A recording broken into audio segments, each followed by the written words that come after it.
how much longer they're going to call it a rescue mission, but as I mentioned before, they believe that perhaps in that underground station where there was a lot of food, a lot of water, perhaps by luck, by chance, somebody would still be able to feed himself or herself and to remain alive. But again, the problem is that there has been absolutely no sign whatsoever, not a phone call. I mean, many of the people working there presumably had cell phones. There's absolutely no way and no sign that there is anybody underneath there and that is still alive. It's really a bad sign, but we would like to give you better news, but unfortunately, underneath that rubble, it's really unlikely at this point that there is somebody alive. Yeah, and it says much about the size of the hearts of those in New York who are working there at that site to see that they are still holding out hope. Alessio Vinci, thank you very much. We'll talk with you later on. That aerial shot that we were just showing, exclusive to CNN, gives you this massive scale of what's left of those two twin towers. Not very much at all. It's a big job for those rescue workers. Amazing. And you know, even there were thousands of people who actually got out of there, managed to get themselves to hospitals, and for those who even survived this attack, it's just the beginning of their ordeal. That's right. Dr. Sanjay Gupta reports on the burn victims from those attacks. Fireballs in hallways with nowhere to turn. Temperatures soaring to 1,000 degrees, and burns worse than you've ever seen before. All of a sudden, as I'm walking in the hallway, I hear a door explode, and just this big ball of fire just engulfed me.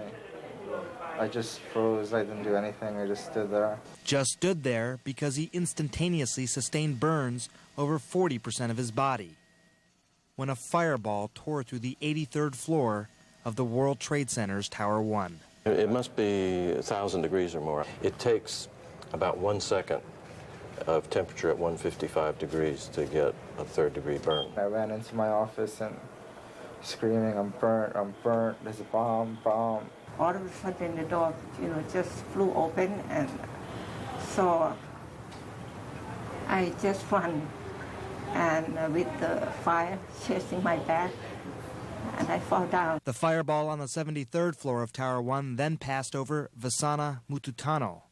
It burned the flesh over her entire back and legs. I was very fortunate. I was in the back of the elevator. Anybody in front of me, either killed, no leg, no face. It was just disgusting. I tried to help her, but then I couldn't hold on to her. So I tried to do it. But then I couldn't cross all those bodies. Okay. We found them, some of the last ones out of the World Trade Center. Because I made out with a nick of time. Within 5 minutes, I think the whole building collapsed. And I think I'm lucky because I think I'm the last one out. They are alive, but at great cost. They sustained nearly indescribable injuries. We had a patient with 100% burn, total body, all third-degree burn. What was more shocking was seeing so many with big burns at the same time. Many of the victims of Tuesday's attack probably didn't know the largest burn center in the country was just down the road. I never known that there is such a place called burning unit before. But now they credit Weill Cornell Burn Center and Dr. Roger Yurt with saving their lives, though he regrets the one that he couldn't save. There's a possibility that a patient with 100% burn could survive, but it's very remote. That patient did not survive. Many of the patients that did survive did so because of remarkable heroism. Somebody from the building maintenance, I'm sure, they came up and they said, we have to evacuate. And I'm thinking, how am I going to get down? All my arms are burnt, my back is burnt, face, and so one of my friends, they're like, you have to get up, there's nobody here, you have to get up. So I don't know how, I just jumped up and just started running down the stairs, and people were very nice. Like, they saw that I was burned and they let me go in front of them. Now, they consider themselves lucky and grateful. All the doctors and nurses with international faces around here, they're very kind to me. They don't even know me. I'm just fortunate to be here right now. But that luck comes at a price. I'm very, very, very lucky. But any of my friend who's up in the 78th floor, either they got crushed or on the way down to the stairs, they never made Ling Young lost all of her co-workers that day, except for one, her best friend. Together they escaped, though they encountered separate fires along the way and made it to ground just in time. She said, I can't breathe, I gotta get the hell out of here. And they said, no, we gotta wait for one more. She said, if you don't let me get out of here, I'm not gonna be able to make it. Finally, the EMS said, okay, let's go. After we turn around the corner, the whole building collapsed on us. Surviving the attack took minutes. Surviving their burns may take months, but their traumatic memories will last a lifetime. Dr. Sanjay Gupta, CNN, New York. So that you don't get...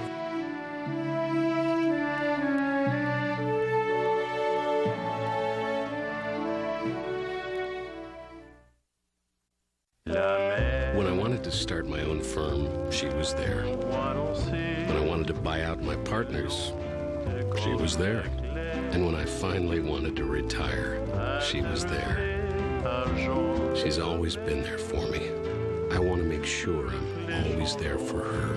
At Lincoln Financial Group, we offer clear, understandable estate planning solutions to help you protect and preserve the work of a lifetime. Lincoln Financial Group, clear solutions in a complex world. Now's the best time to join America Online. Plug it in and you go. Because now you can try AOL and get our best offer ever. 1,000 hours of AOL free for 45 days. You don't need a credit card. Call 1-877-265-0200 to get everything AOL offers. You've got mail. I've got mail. I love when an instant message pops up. Customer service is always there to help. To get online in minutes plus 1,000 free hours, call 1-877-265-0200. Operators are standing by. If we could do it, anyone can. America Online. So easy to use, no wonder it's #1.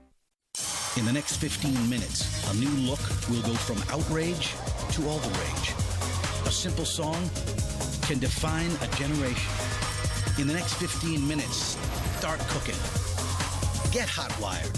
Shift into 5th gear. Now, lifestyle news that fits your ever-changing life.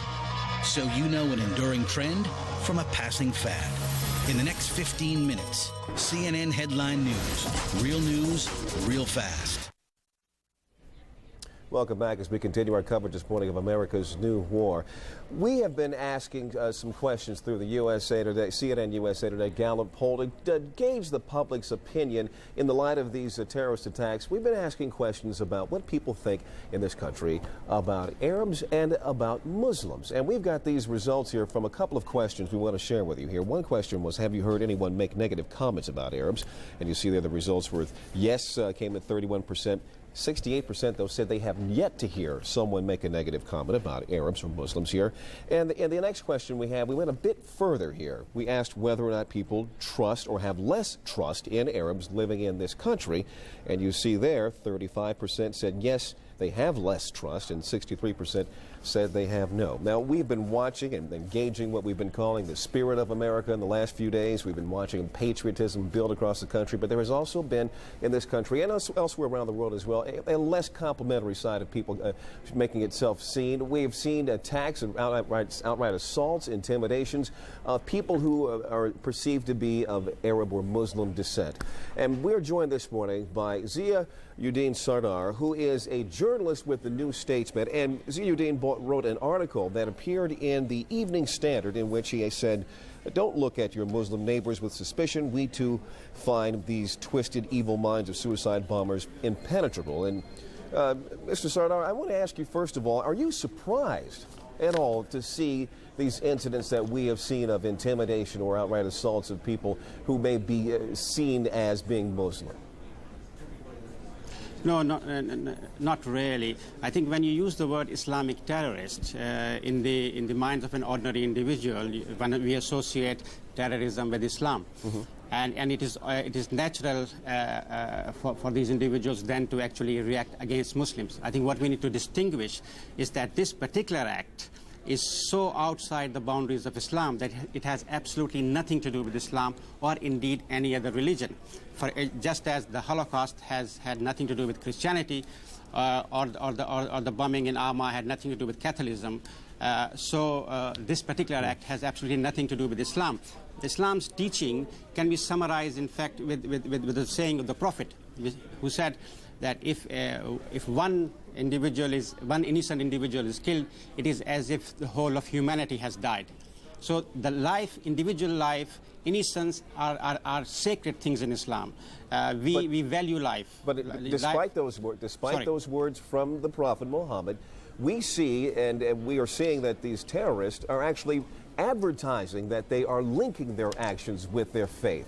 And how then, if with that in mind, then how is it that you can actually blame either the media or the public for actually making that link themselves? Yeah, I think we need to remember that evil always tries to be plausible, and it seeks its plausibility either in religion or in science or in mysticism, anything that can give it credibility. So terrorists always try to justify their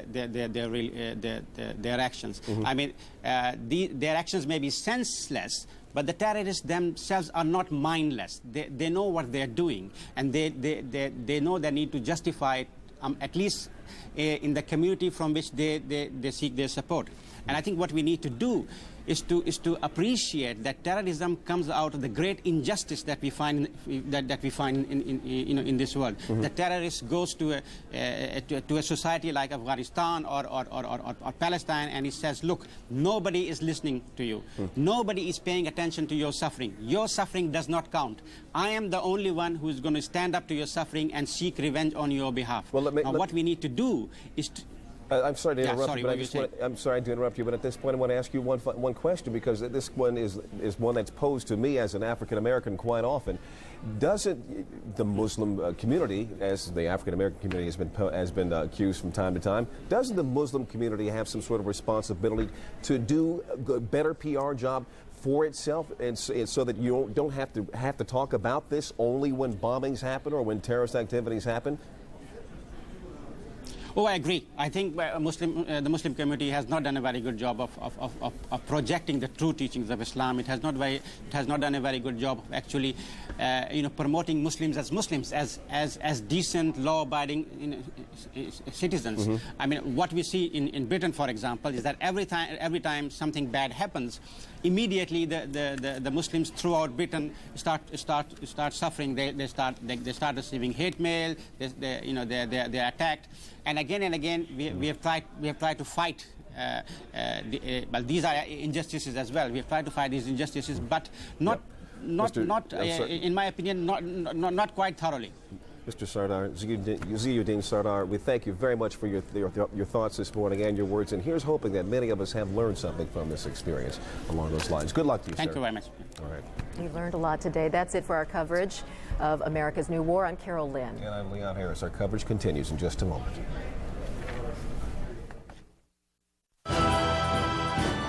Bringing you the latest reports as events unfold in America's New War. Stay with CNN. Getting to the facts is hard. Getting to the truth is harder.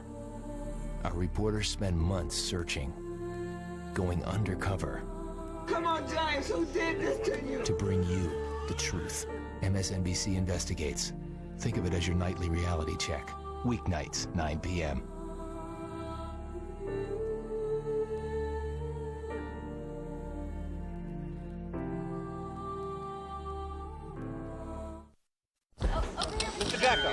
This is my final plea. I am a gecko. Not to be confused with Geico, which could save you hundreds on car insurance. So stop calling me.